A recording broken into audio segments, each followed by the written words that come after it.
আসসালামু আলাইকুম, কেমন আছেন আপনারা? আশা করি সবাই ভালো আছেন। আল্লাহর রহমতে আমিও ভালো আছি। তো দেখতে দেখতে রমজান মাস শেষ হয়ে যাচ্ছে না, প্রায় শেষ। কালকেই শেষ রোজা। পরে তো আর রোজা আসবে না, আবার 1 বছর পরে আসবে রোজা। তো পরে রোজা আস্তে আস্তে কে বাঁচবে কে মরবে এটা কি বলতে পারবে না, এটা একমাত্র আল্লাহই জানে। তো কালকে সৌদি আরবে ঈদ, আর সোমবারে আমাদের বাংলাদেশে ঈদ। তো ইফতারির আয়োজন তো দেখতেই পারছেন। প্রথমে আম্মু ডালের বড়া ভেজে নিল, আর এখন আমি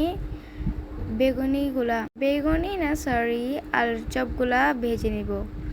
তো এখানে দেখতেই পাচ্ছেন আমি আলুর চপগুলা দিয়ে দিলাম বেসনে দিয়ে, পরে তেলে দিয়ে দিলাম। একদম লাল লাল ভাজা হয়ে গেছে। পরে তুলে নিব। পরে আম্মু তুলে নিল, পরে আবার আম্মু দিল। তো এগুলো ভাজা শেষ। তো আজকেই কিন্তু শেষ তারাবি ছিল, আর কালকে শেষ সেহরি, পরে সন্ধ্যার সময় শেষ ইফতার।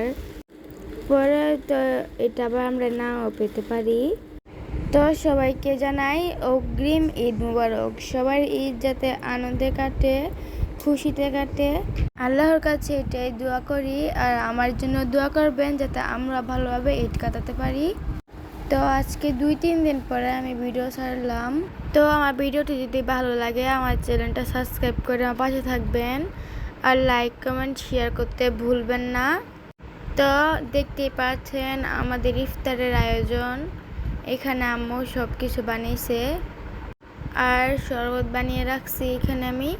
তো আজকে ভিডিওটা এই পর্যন্তই। আল্লাহ সবাইকে ভালো রাখুক, সুস্থ রাখুক। আজকে পর্যন্তই। আল্লাহ হাফেজ সবাইকে। আসসালামু আলাইকুম।